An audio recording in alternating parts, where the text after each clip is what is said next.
Working 50 to 60 hours a week, trying to lose weight and get into the best shape of your life to have the career, which people look up to, and the physique, which puts you in that top 10 to 1% of people, and the lifestyle that everybody wants, can be frustrating. There's so many myths around how to get in shape. There's so many quick hacks which you've probably tried and haven't worked. I'm going to show you the 6 fundamentals that I give people exactly in your position to lose 20 to 30 kilos, get in photo shoot shape and feel absolutely amazing.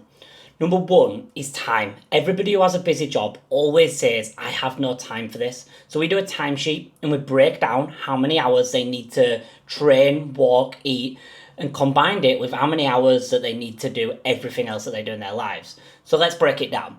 So one of my typical clients might work 60 hours a week, right? I might then ask them to do 4 hours in the gym. They might say they take an hour doing their food shop. Most people get it delivered nowadays anyway, but let's put an hour down. We then have 10 hours of cooking and eating food, another overestimation probably. Most people prep and it doesn't take them that long.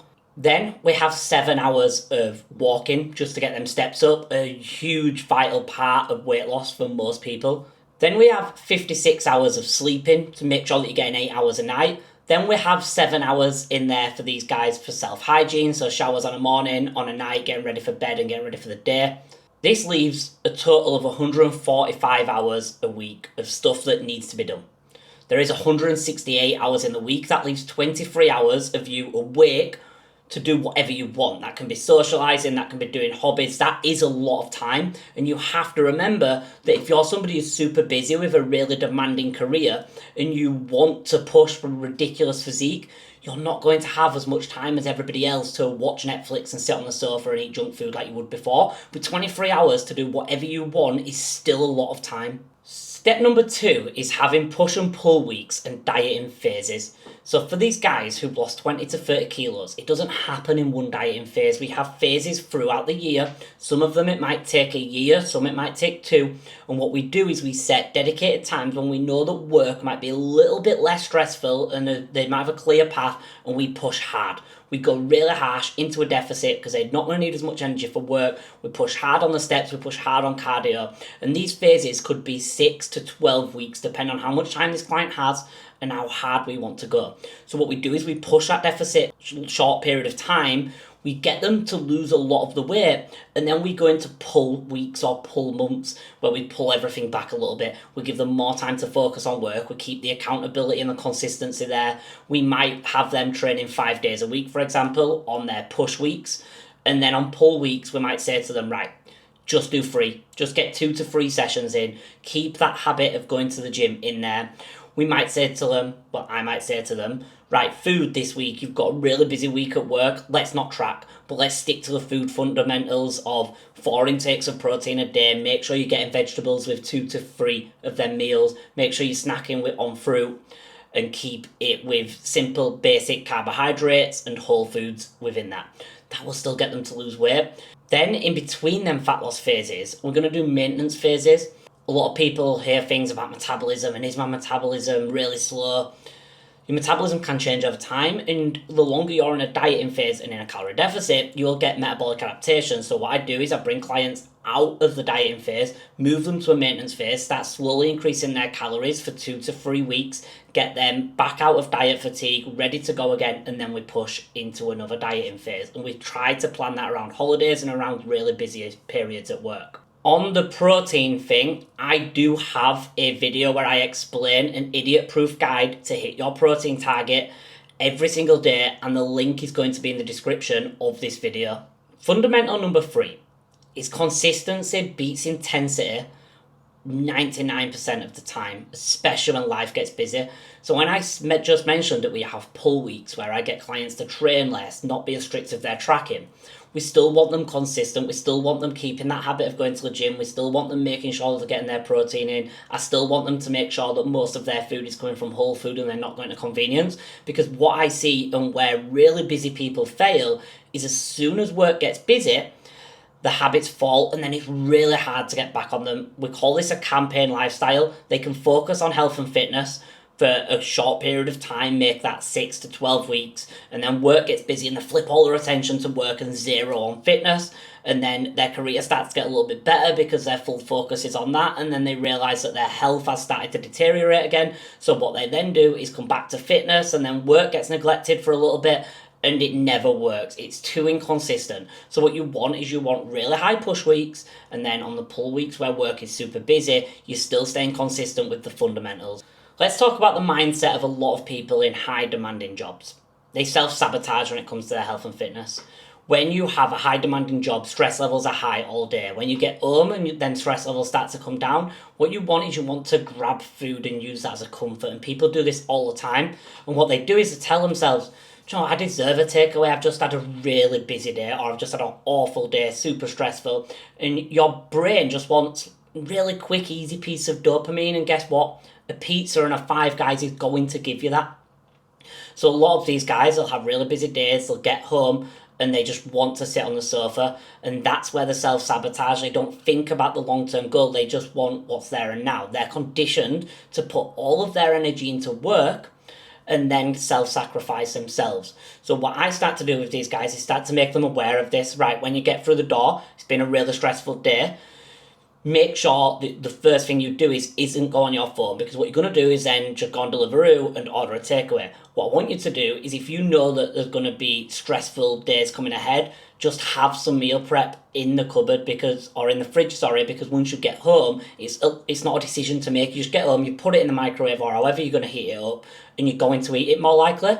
You want to take that decision fatigue away from you, so that on them super stressful days you don't do it. And then the big thing that I say to them is, if you do it and you give in and that willpower's not there, what you're going to have to do is the next day just be straight back on it. Don't push that into 2, 3, 4 days.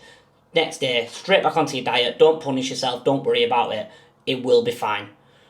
But that's the big psychology flaw of people who have super busy jobs, is they always think that they deserve a treat because work was busy. Your work is always going to be busy. You have a career that most people want but don't understand the sacrifices you have to make when you're there. So what's going to happen is you're going to be busy for the rest of your life, so you have to make that choice that sometimes you have to override that feeling of I deserve a takeaway with, no, I have bigger goals. I want to be in the top 10% of people, or the top 1% of people who have the career, who have the physique, who have the lifestyle that everybody wants. You can't get there by every time you feel like you deserve a treat, you give yourself that treat. There has to be sacrifice. Accountability does what willpower can. So a lot of the people in these jobs have somebody to answer to at work. If they don't have somebody to answer to, because it's one of my clients who's a business owner, they have money to make to pay everybody else's mortgage. There's accountability there. You've got to get that work done whether you feel like it or not, because if not, you either lose your job, because high-powered jobs they don't care, they will get rid of you if you're not performing, or you lose your business and you let a lot of people down, and a lot of people can't afford to feed their kids, pay their mortgage, so pressure's there and accountability's there, so you're going to get it done. That's why when it comes to health and fitness and it's on their own and they're the people who are sacrificing, a lot of these people are happy to do that, but that's where I come in.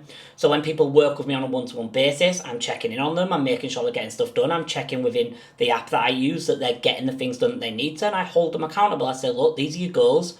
Would you let a member of staff down like this? How are you letting yourself down? Let's look back at that psychology standpoint, and why are you always the thing and the person that gets sacrificed here?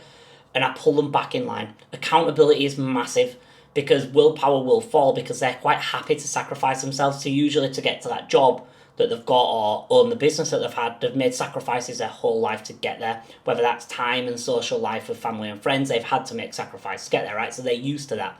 So I pull them back and I make them accountable, and I make them understand that to be that top sort of 1% of lifestyles, or top 10% of lifestyles, you've got to kind of push and sacrifice and have it all. Right? You have to be that leader from the front. You have to show people that you can put yourself first. And by doing that, other people will follow. Other people love to see that. So that is the thing that I do for most of these guys. I hold them accountable. I teach them how to do it, but then I hold them accountable throughout the journey to make sure they stay on track, or they would just fall off. If you're watching this and you've just listened to that point and think, I need that accountability, follow my Instagram. It's robbie.bins_transformations. Drop me a message on there and we can book in a call where I run through your whole life. We audit, we look at what can we improve, what do we actually want to achieve, what are these results, and how do I fix them. The last fundamental is that the result goes way beyond weight loss, and this is something that I start to put into clients after their first month or two. Most of my clients come to me because they want weight loss or they want to build muscle mass and build a physique, right? They want to have the career and look like that guy or that girl who's just got everything under control and they've got life sorted, right? One thing I start to put into them as they move along, and one thing that they notice, is it goes way beyond that physical result. One thing that happens is you get more respect from every single person around you. You walk into a room and you just demand that respect. People see a physique and they kind of judge it straight away, right? If you're in shape, what's it tell people straight away about you? It tells them that you're disciplined. It tells them that you care about yourself. It tells them that you're willing to put work in, because the good thing about a physique is it's the only thing that money can't just buy you. You have to put in that work. So they're the other things that it starts to come. It then starts to motivate everybody else around you. You become the leader of your group. You'll start to see friends think, do you know what, I want to do this, I want to get in charge. And that's a great feeling. You have family members do the same. When I first started fitness, a lot of my family are really unhealthy.